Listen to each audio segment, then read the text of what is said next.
Sebring, Highlands County. Zillow rental listings this spring put a lot of one-bedroom apartments in town around $1,200 a month.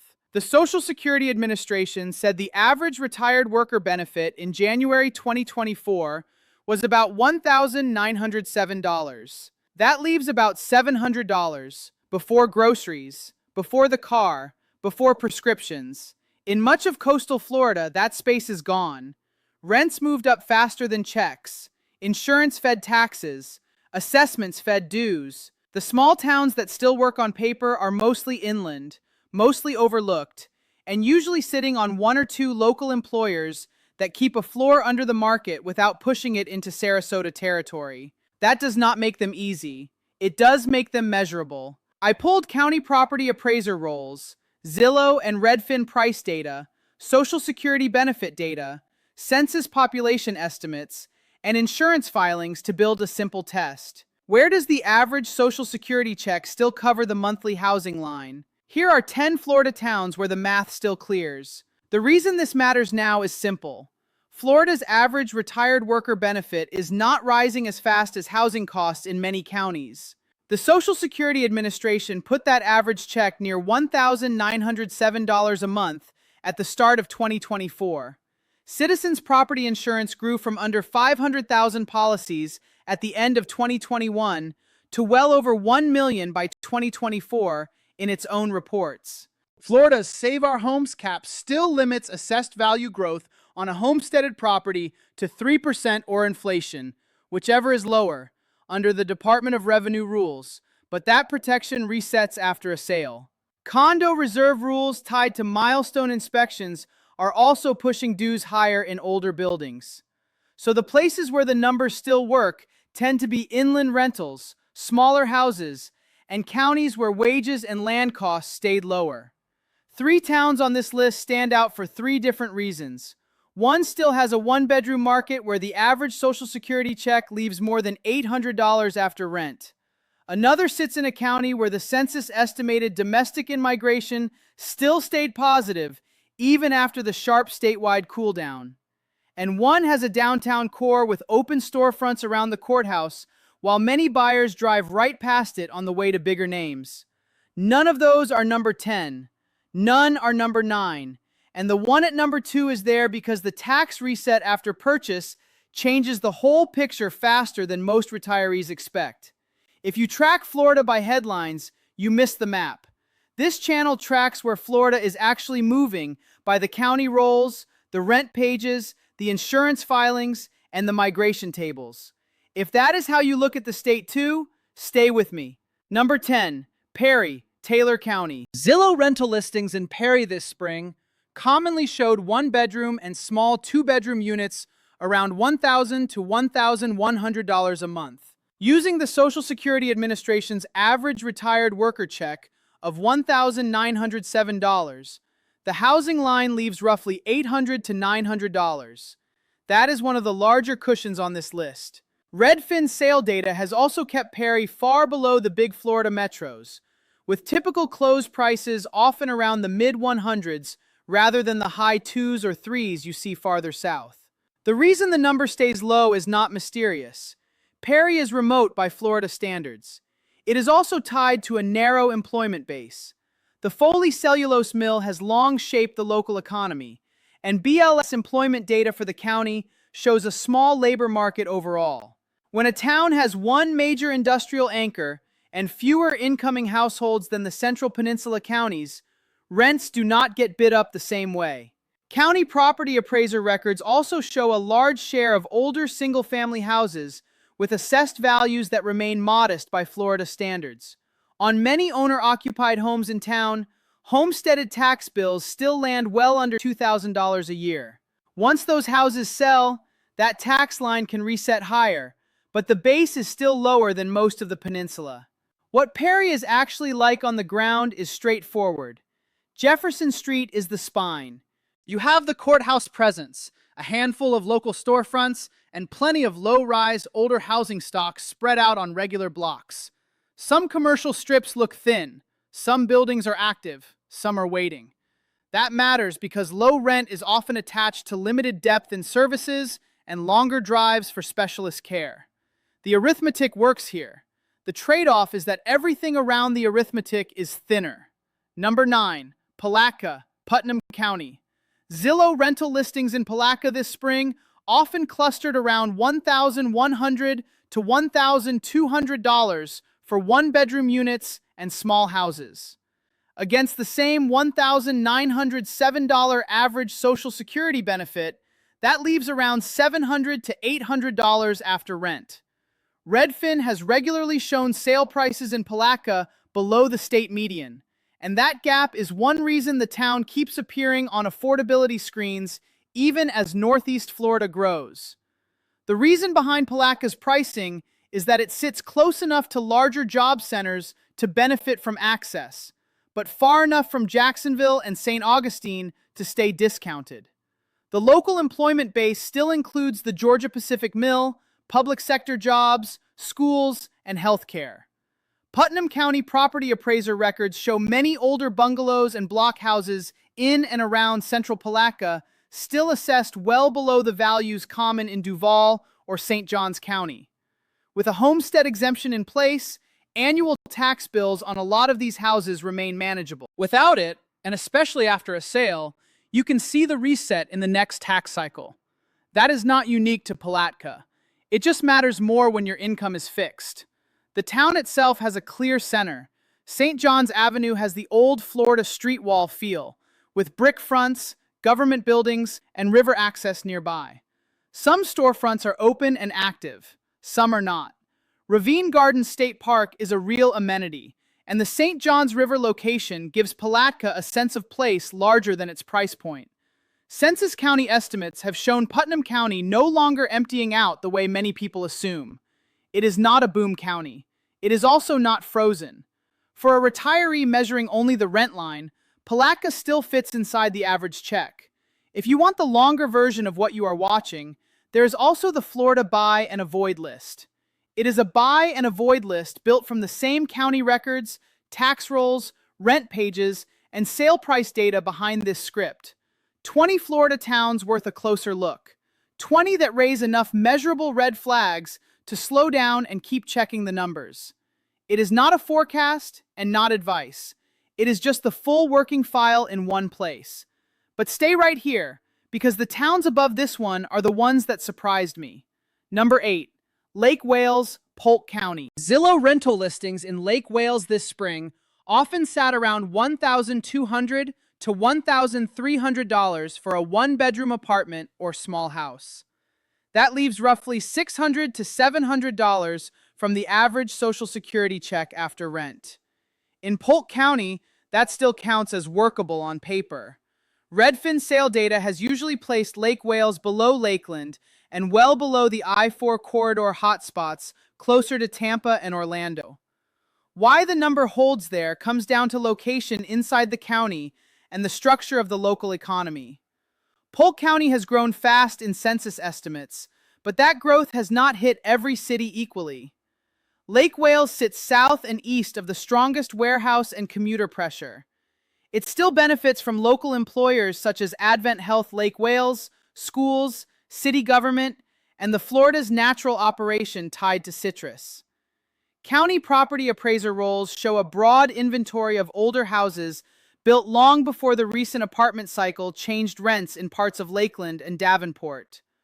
Homesteaded tax bills on smaller houses can still stay under $2,000 a year, though buyers should always remember that assessed values reset closer to market after a transfer. What Lake Wales feels like is more old Central Florida than new subdivision Florida. The downtown historic district around Stewart Avenue and the Depot area still reads like a real center. Bach Tower Gardens is the landmark people know, but the day-to-day fabric is what matters to the monthly arithmetic. There are local shops, service businesses, and stretches where the built environment is older and cheaper to enter than the county average. The commute picture also helps. You can live in Lake Wales without pretending you are in Orlando. That separation is exactly why the rent line still clears the Social Security check. Number 7, Live Oak, Suwannee County. Zillow rental listings in Live Oak this spring often came in around $1,050 to $1,150 for smaller units. On the Social Security Administration's average retired worker benefit, that leaves roughly $750 to $850 after rent. That is one of the cleaner rent gaps in the state once you get outside the big retirement brands. Redfin sale data has also kept Live Oak's home prices relatively restrained compared with the Gulf Coast and Central Peninsula. The reason is part geography and part scale. South 90, but it is not in the direct blast zone of metro spillover.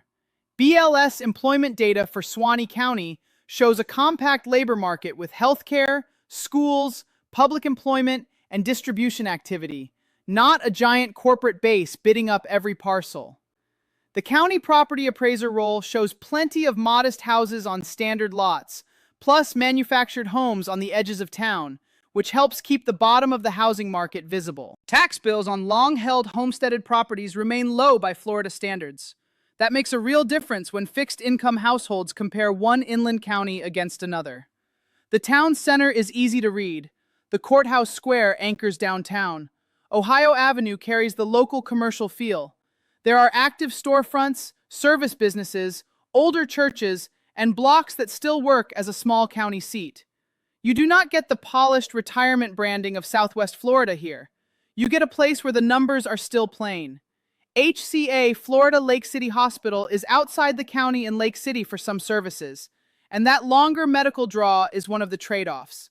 But if the question is narrow, can the average Social Security check still cover the monthly housing line? Live Oak remains one of the clearer yes answers in Florida. Number 6, Arcadia, DeSoto County. Zillow rental listings in Arcadia this spring generally ran around $1,100 to $1,200 for small apartments and houses. Using the average $1,907 Social Security benefit, that leaves about $700 to $800 after rent. Arcadia is not the cheapest place on this list, but it stays affordable enough to keep the housing line below the average federal retirement check, and that is getting rarer in South and Central Florida. The reason is that Arcadia sits near growth without being swallowed by it. It is inland from Sarasota County, Charlotte County, and the Gulf Coast markets that pushed much harder after 2020. DeSoto County's employment base is still local and regional, with schools, healthcare, agriculture, and public jobs carrying much of the load. County property appraiser records show a deep stock of older houses close to downtown with assessed values that remain modest compared with coastal counties. You also see the effect of homestead caps clearly in DeSoto. Long-held owner-occupied homes can have tax bills far below what a new buyer would expect just from looking at the sale price. That reset risk is one of the most important lines in any fixed income budget.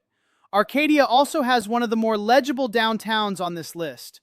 Oak Street and the blocks around the historic district still have antique shops, restaurants, and county offices in older brick buildings. The courthouse gives the place a center of gravity. Some blocks are fully active, some are thinner. The Peace River and the rodeo identity add a little pull, but not enough to turn the place into a speculative market. The result is a town where housing stays cheaper, partly because it has not been overbranded. On the arithmetic alone, Arcadia still works. Number 5, Marianna, Jackson County. Zillow rental listings in Marianna this spring often sat around $1,000 to $1,100 for one-bedroom units and smaller houses. That leaves about $800 to $900 from the average Social Security check after rent, which is one of the strongest gaps on this list.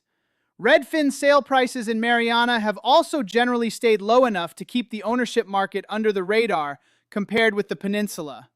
Why that persists is a mix of distance and local employment structure. Marianna is the county seat of Jackson County and a service center for the surrounding rural area, but it is far from the growth belts that drove pricing in Central and South Florida. BLS data shows government, schools, healthcare, and correctional employment as important parts of the local job base in the county. Jackson Hospital, schools, and state facilities nearby all matter more here than tourism or second home demand. County property appraiser records show a large number of older detached houses and smaller parcels with values that remain far below the state's big retirement markets. Homesteaded tax bills on long-held homes can come in comfortably below $2,000 a year. Once sold, those taxes can step up sharply relative to the old owner's bill, but the starting point is still low. Marianna has a real old county seat layout.